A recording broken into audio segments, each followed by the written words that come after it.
The mug slipped from my fingers, coffee splashing across the marble floor of the Breakers' opulent lobby.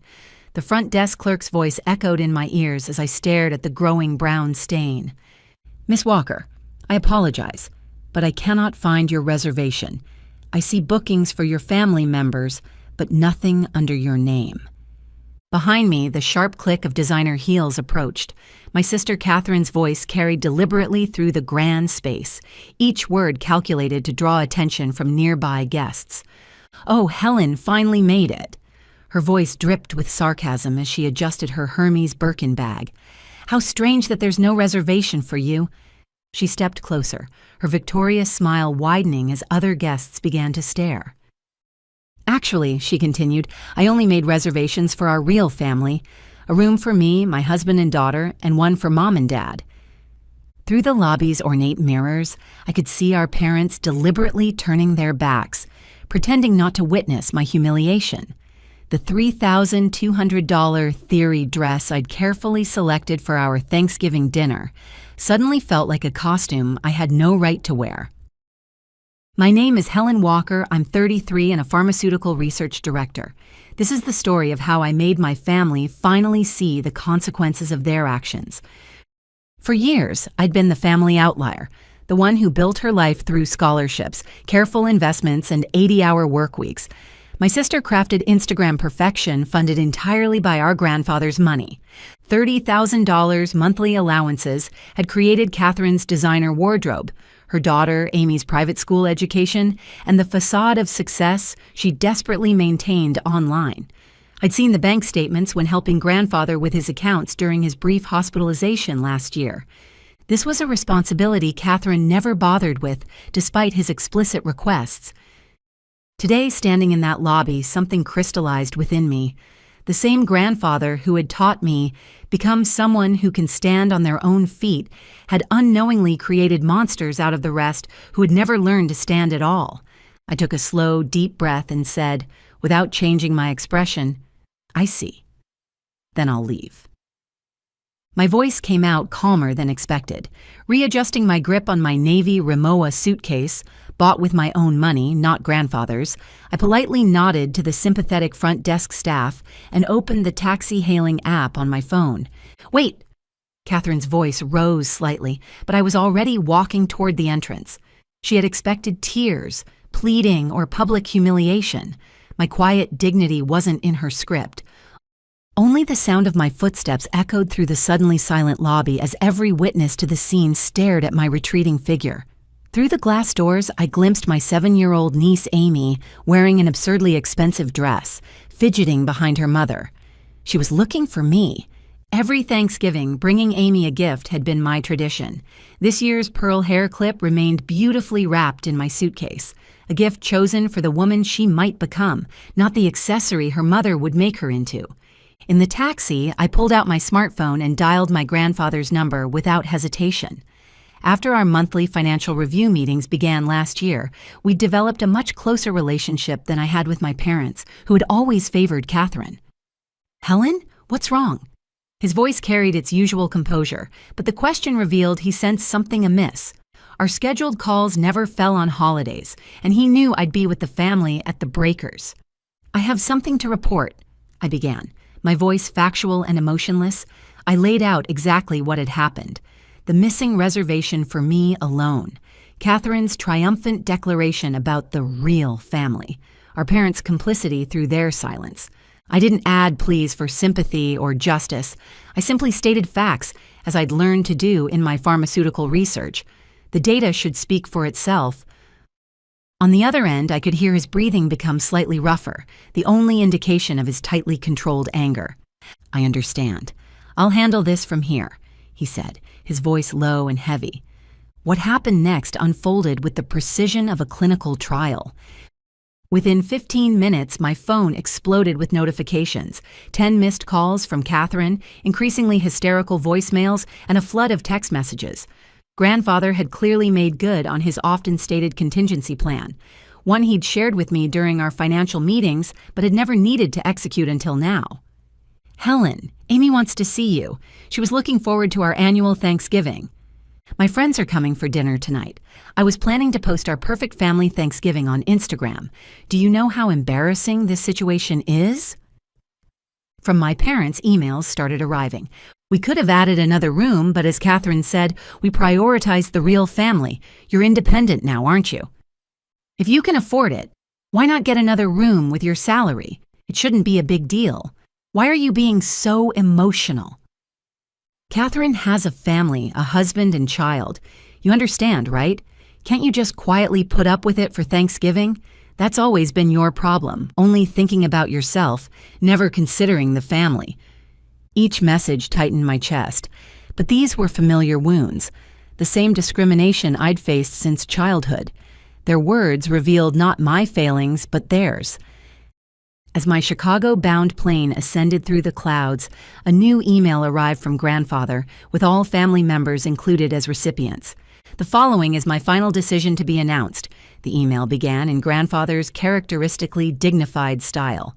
Today, on Thanksgiving, an incident occurred that severely damaged our family's dignity. The cruel treatment of Helen is an injury to the Walker family name and cannot be tolerated under any circumstances. Effective immediately, I am freezing all financial support to George, Margaret, and Catherine. I must remind you that your luxurious lifestyles are entirely dependent on my support. Those who have lost sight of family's essence, drowning in vanity and pretense, no longer qualify for such privilege. Before I even finished reading, my phone lit up with Catherine's incoming calls. Her panic was evident from the frequency, 5 calls in 2 minutes. "Helen, please answer the phone. Convince Grandpa," her voicemail pleaded. Without Grandfather's monthly $30,000, Catherine's carefully constructed life would implode. The mortgage on her showpiece home, the leased luxury cars, Amy's exclusive private school, all structured around money she hadn't earned. From my parents came similar desperation. "Helen, this is about our retirement. Could you please talk to your grandfather? The $150,000 deposit for our luxury retirement home will be forfeited. Our medical insurance subsidies will stop." Their previous arrogance had vanished, replaced by uncharacteristic humility. "I'm sorry for saying such terrible things earlier, but this is a family crisis." I quietly turned off my smartphone and gazed at the sea of clouds outside the window. The picture-perfect family Thanksgiving photos that had been posted on social media every year would not be uploaded this year. For Catherine, that might be an even bigger blow than the financial impact. After landing in Chicago, I connected to my home Wi-Fi to find over 100 unread messages. Their content had grown increasingly frantic. "What am I supposed to do? I won't be able to pay the loans. What about Amy's school fees? We might not be able to get the retirement home deposit back. What are we supposed to do now? I can't sleep at night thinking about the medical insurance." But what stood out most was Grandfather's final notice. "This measure is irreversible. Consider it the consequence of your own actions. Any objection to my decision will result in the termination of all remaining support." I calmly read through the incoming messages. Their formerly arrogant tone had transformed completely into desperate pleas. Never before had each family member's true nature been so clearly revealed. Setting down my smartphone, I brewed tea in my kitchen. By now, I would normally have been enjoying the hotel's luxurious Thanksgiving dinner, a special course worth $200 per person. The thought made me smile slightly. Every year, my sister's family had posted about this lavish dinner on social media, yet in reality, they had been struggling even to make monthly credit card payments. A new call came in, this time from Catherine's husband. Mixed with panic and confusion were words criticizing his wife's spending habits. It seemed cracks were appearing in their marriage as reality set in. Through my apartment window, Chicago's night skyline quietly sparkled. I remembered my own credit card statement. Full payment every month, moderate luxury within my means, no debt. Grandfather's favorite saying came back to me: "Vanity is for others, savings are for yourself." In this city, I had carved out my life through my own efforts. As Grandfather said, I had become someone who could stand on her own feet, and now I deeply felt that choice had been the right one. From my smartphone, incoming calls continued, but they were voices that would no longer reach me. 2 weeks after Thanksgiving, Chicago received its first December snow.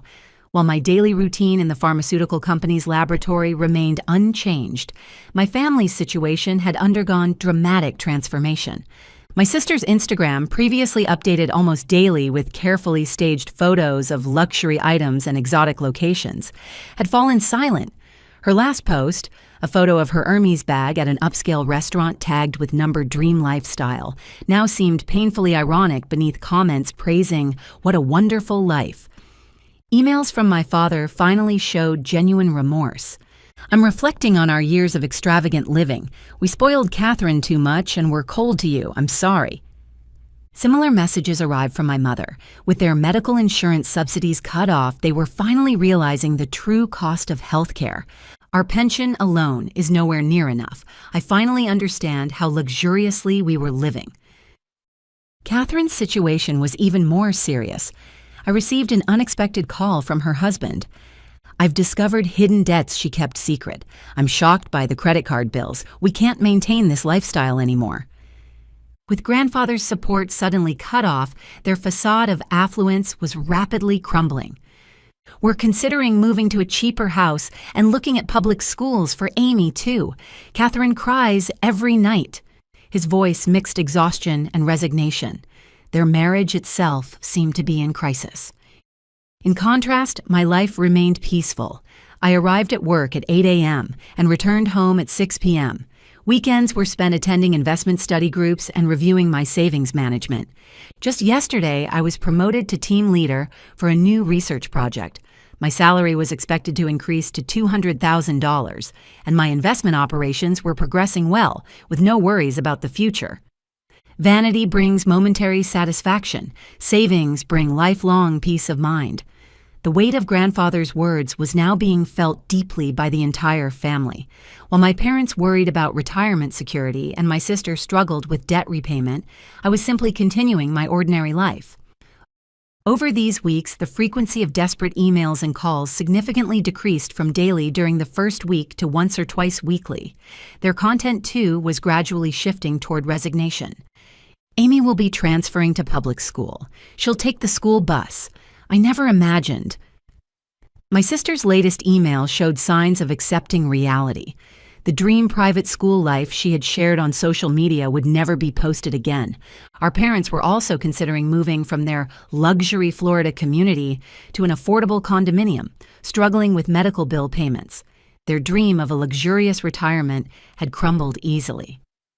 "We've been living with wrong values for years," read my father's latest email. However, whether this realization would become a catalyst for restoring true family bonds remained uncertain. Last week, I received a concise email from grandfather. "Awakening to the truth of life sometimes brings pain, but it's necessary pain. Your decision gave them an important lesson." I didn't reply. I just quietly saved the email. 3 months after that Thanksgiving, early signs of spring began appearing in Chicago. My life hadn't changed, or rather, it had become even more fulfilling. The new project at the pharmaceutical company was progressing smoothly, and last week I received notice of promotion. My achievements as research director were recognized, and my investment trust operations continued to grow steadily. From my office window, I could see Lake Michigan's vast surface, its waves sparkling in the spring sunlight, conveying a quiet hope. New research data piled on my desk. Time immersed in work remained my most precious time. A birthday present arrived from grandfather the other day, a simple pearl necklace. The attached card bore a single line in his familiar, elegant handwriting. "True brilliance dwells in those who stand on their own feet." I'd started maintaining minimal contact with my parents. They'd moved from their luxury Florida community to an affordable condominium and seemed to be gradually adapting to reality. Luxury brings momentary joy, but there's genuine security in a grounded lifestyle. My mother's email contained words of genuine understanding for the first time. My sister's family had moved to an ordinary suburban neighborhood. Amy had started attending public school and was getting used to riding the school bus. Catherine's social media remained inactive. "How empty it all seems now, posting just to keep up appearances." Such words appeared in a rare email from my sister, days spent struggling with credit card payments. Their marriage was still strained, but at least they were no longer turning away from reality. In my desk drawer, the pearl hair clip I had prepared as Amy's present remained beautifully wrapped. Someday, when she realizes true value, when she understands the importance of standing on her own feet rather than counting social media likes, perhaps that will be the right time to give her this clip. Last week, I received a text from Amy sent from her mother's phone. It was simple. "Aunt Helen, when can I see you again?" I stared at the message for a long time. Perhaps the necessary pain had begun to heal something more important than appearances. I texted back, "Soon."